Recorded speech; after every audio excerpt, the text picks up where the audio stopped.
his career has been a total bust.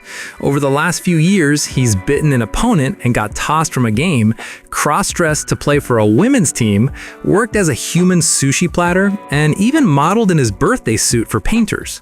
When a wealthy guy named Mr. Jin invites him to lunch, Duo Yu thinks he's finally getting scouted for the big leagues. But it's actually the exact opposite. Mr. Jin wants to pay him to lose his next match on purpose. Duo Yu turns down the cash, explaining that he hates fraud and won't let a single ball get past him. However, when game day comes, Duo Yu gets way too cocky after catching just one ball. He gets distracted and lets the other team score 5 goals against him. 5! The other team actually tosses him in the air to celebrate how easy he made it for them. After getting kicked off the team, a depressed Duo Yu refuses to leave his apartment, but his teammate and best buddy, Chang Zhuang, drags him out to beg the coach for his job back. It doesn't go well. The coach has zero interest and thinks a dog would be a better goalie than Duo Yu ever was. When Chang threatens to quit if Duo Yu isn't welcomed back, the coach just laughs and cuts him loose too. He figures losing both of them is actually a win for the team. On the ride home, they stop at a red light and a scam artist throws himself at their car pretending he got hit. Since the guy won't drop the act, Duo Yu and Chang rough him up a bit and use his body to squeegee the car window. Suddenly, a young woman named Sha Zhu spots them. She calls them bullies, films the whole thing on her phone, and rallies witnesses. She catches them red-handed, and they both land in jail. Mr. Jin shows up to pay their bail. He tells Duo Yu he isn't actually in the soccer business. That meeting the other day was just a test. He takes him to his office and introduces Duo Yu to Mr. Yin and Mr. Lai from the Guangming Trust Fund. They drop a bombshell.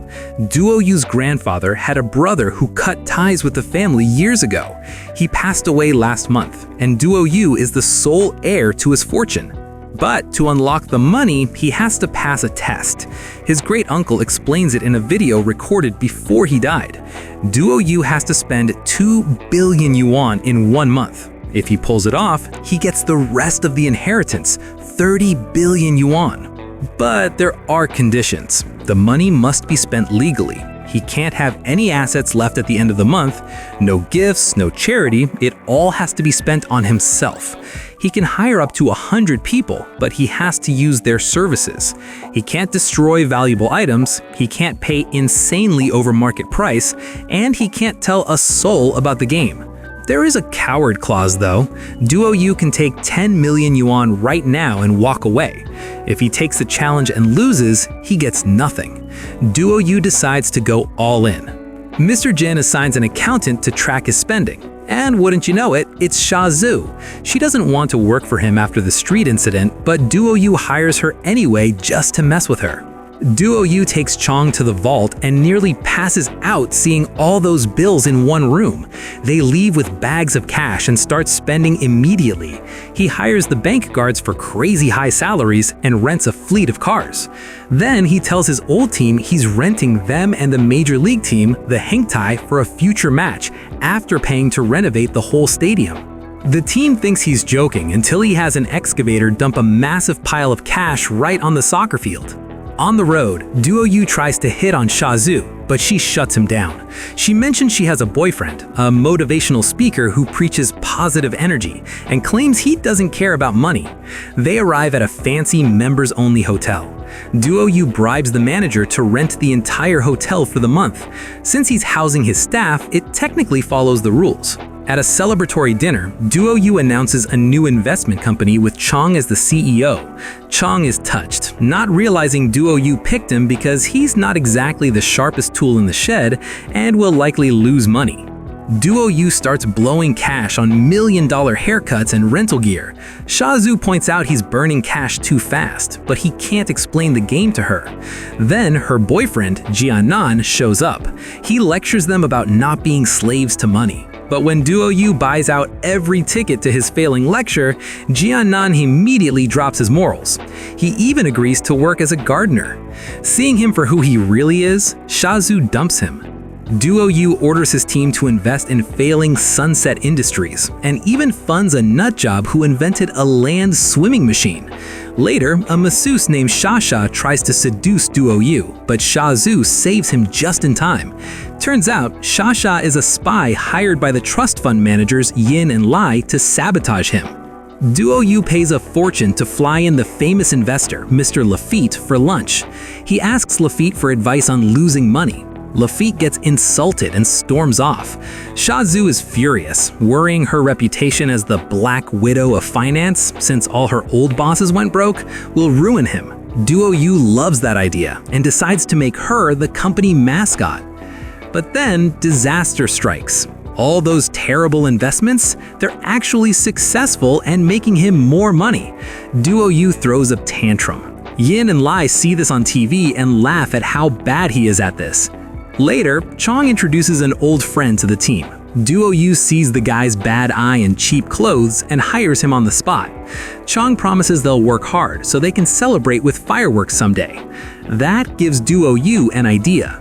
It's Shazhu's birthday. Her ex, Jianan, crashes her solo party, eats her cake, and begs her to ask Duo Yu for money.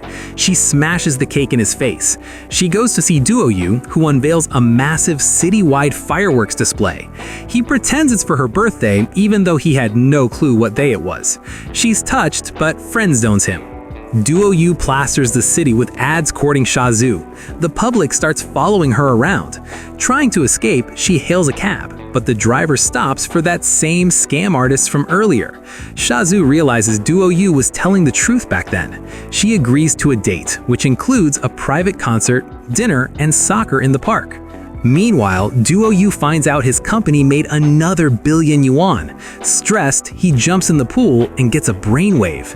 He launches fat insurance. For 1 yuan, people get insured. If they lose weight, the company pays them per gram. It's a loophole, a legal insurance product, not charity. The whole city starts exercising to cash in. Duo Yu accidentally wins a humanitarian award.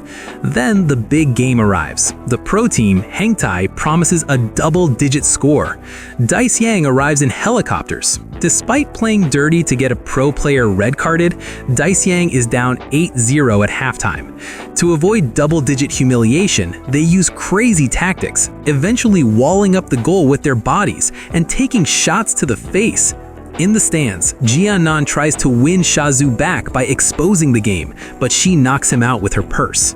On the field, Dice Yang holds the line, ending the game 0-9. It feels like a victory.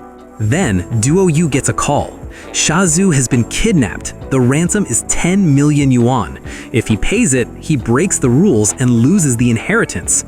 It's the final test. Grandpa wanted to see if he valued a human life over money. Duo Yu agonizes over it, drinking karaoke bars dry as the clock ticks down.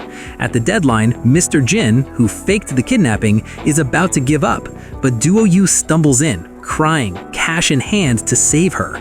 He passes the test. Mr. Jin reveals he was actually the grandfather's partner. Months later, Duo Yu and a pregnant Shazhu decide to donate the entire fortune. But as they start listing expenses they need to keep for the baby, the list gets so long and extravagant that they end up donating absolutely nothing.